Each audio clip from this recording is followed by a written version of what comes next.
کل عرض کی تھی کہ ایران کی طرف سے حملوں میں کمی کا ہرگز وہ مطلب نہیں جو امریکی بتا رہے ہیں، یعنی لانچرز کی کمی وغیرہ۔ اتنے کچے ایرانی ہوتے تو اب تک کھیل ہی کچھ اور ہوتا۔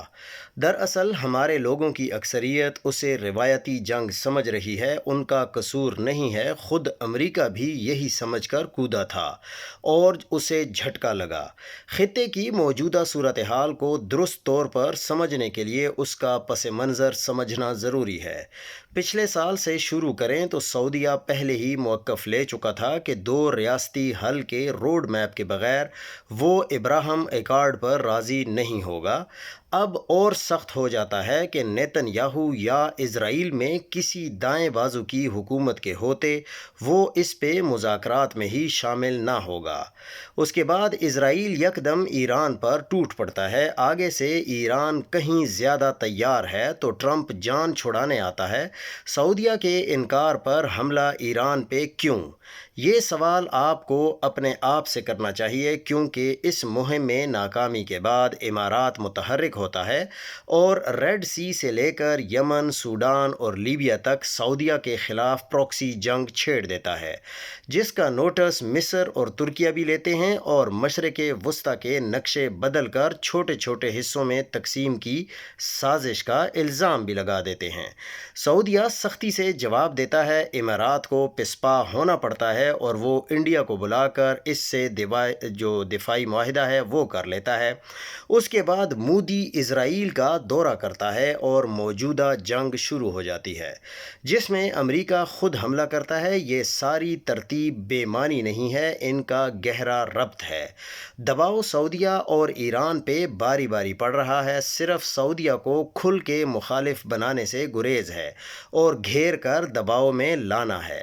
باٹم لائن پہ غزہ پہ قبضے کا مقصد صرف ان کو بے دخل کرنا ہی نہیں ہے، بلکہ آگے چل کر یہاں بن گوریان نہر کی تعمیر ہے جو سوئز کینال کو بائی پاس کر کے مصر کو غیر اہم کر دے گی۔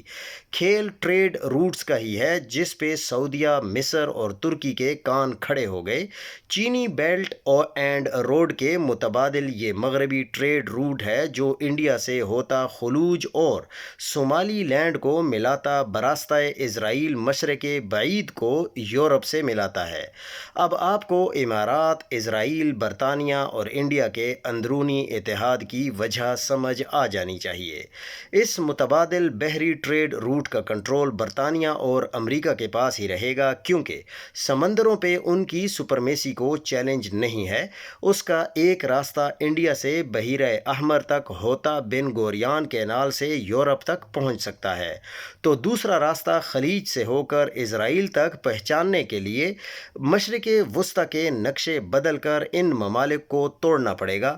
اسرائیل کے بحیرہ احمر میں واقع صومالی لینڈ کو تسلیم کرنے اور غزہ کی آبادی کو وہاں شفٹ کرنے کی پیشکش کی وجہ بھی اب آپ کو سمجھ آ جانی چاہیے، اور آزاد کردستان کے بہانے مشرق وسطیٰ کو مزید تقسیم کرنے موجود اصل وجہ ہے۔ لیکن یہ منصوبہ تبھی کامیاب ہو سکتا ہے جب چینی بیلٹ اینڈ روڈ کے زمینی منصوبے کو جنگوں اور خانہ جنگیوں کی نظر کر دیا جائے، تاکہ دنیا نسبتاً محفوظ بحری روٹ کو ہی ترجیح دیتی رہے۔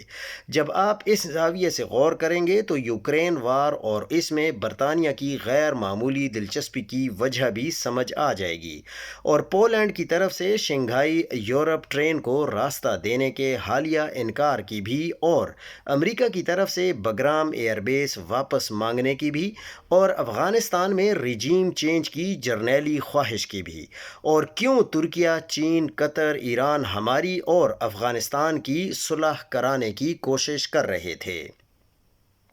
یاد رہے کہ یہ امریکی پلان نہیں ہے، یہ صہیونی برطانوی پلان ہے۔ امریکہ خود کو مغربی کرۂ ارض تک محدود کرنا چاہتا ہے۔ اس کی اپنی دلچسپی گرین لینڈ ہے، اس سے لے کر جنوبی امریکہ بشمول وینزویلا وغیرہ میں ہے۔ یہاں وہ اپنے اتحادیوں کے ساتھ ہے۔ اس کے قومی سلامتی کی نئی پالیسی بھی یہی بتاتی ہے۔ یہی وجہ ہے کہ اس جنگ کا اصل ڈیزائنر امریکہ نہیں بلکہ نیتن یاہو ہے۔ بہرحال یہ تھا سارا پس منظر جس میں موجودہ جنگ ہو رہی ہے۔ امریکیوں کی ایک غلطی تو یہ بھی تھی کہ انہیں نہ تو ایرانی تیاری کا اندازہ تھا اور نہ یہ کہ روس اور چین بھی اس گرینڈ اسٹریٹجی کو سمجھ کر ہوشیار ہیں۔ دوسری غلطی سید علی خامنہئی کی شہادت پر ایرانی رد عمل کا اندازہ لگانے میں ہوئی۔ وہ باقیوں کی طرح یہی سمجھے کہ ایران اپنا غصہ اتارے گا اور شاید گلف میں موجود امریکی طیاروں وغیرہ کو نشانہ بنائے گا۔ یہ سوچ کر انہوں نے طیارے نکالے، لیکن ایران اپنے ہدف میں کلیئر تھا۔ اس نے خلیج میں موجود ففتھ فلیٹ اور جو سینٹ کوم ہے اس کے اعصابی مرکز پر ضرب لگائی۔ یوں خلیج کا یہ امریکی دفاعی انفراسٹرکچر جو نہر سوئز سے لے کر جنوبی وسطی ایشیا اور مشرقی وسطی کی نگرانی کرتا تھا، اس کو بھی تباہ کر دیا اور خلیج پہ اپنی گرفت مضبوط بنا لی۔ امارات کے لیے یہ بہت بڑا جھٹکا ہے۔ اماراتی تاجر کا ٹرمپ کو اوپن لیٹر دراصل MBZ یعنی جو محمد بن زید ہیں ان کا کیا گیا شکوہ ہے۔ وہ اکیلا رہ گیا ہے، اسے نیتن یاہو نے ایکسپوز پہلے ہی کر دیا تھا۔ یہ سوچنا کہ ایران اب خلیج پر بمباری کرتا رہے گا، امارات کو نشانہ بنائے گا اور آبنائے ہرمز کو مکمل طور پر بند کر دے گا وغیرہ وغیرہ غلط فہمی پر مبنی ہے۔ ایسا کچھ بھی نہیں ہونے لگا۔ ایران کے پاس آبنائے ہرمز کی صورت میں خلیج کے سپلائی لائن کا کنٹرول آ چکا ہے۔ وہ اسے عربوں اور خلیج میں اپنی حمایت جیتنے اور مخالفت کو نیوٹرل کرنے کے لیے استعمال کرے گا، نہ کہ کوئی بدلہ وغیرہ لینے کے لیے۔ اسی طرح آبنائے ہرمز کو بھی مکمل طور پر بند کرنا اس کے مفاد میں ہرگز نہیں ہے۔ وہ فجیرہ کی بندرگاہ تباہ کر چکا ہے اور یہ آبنائے روس، چین اور پاکستان کے لیے کھلی قرار دے چکا ہے۔ مقصد یہ ہے کہ خلیج کی جو ساری تجارت روس اور چینی شپ جو لائنز ہیں ان کے ذریعے گزرے۔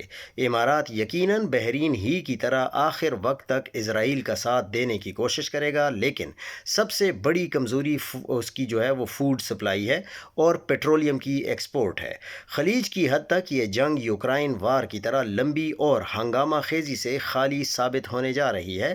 اسرائیل کو کوشش یہ کرنا ہوگی کہ اس میں تیزی لائے جو وہ ایرانی شہری آبادی پر بمباری کی صورت میں لانے کی کوشش کرے گا۔ فی الوقت یہ لگ رہا ہے کہ ایران اس سٹیج پہ جو حزب اللہ کے ذریعے اسرائیل پہ راکٹ زیادہ برسائے گا اور خود کم میزائل پھینکے گا تاکہ ان کا انٹرسیپٹرز کا ذخیرہ کم سے کم ہوتا جائے۔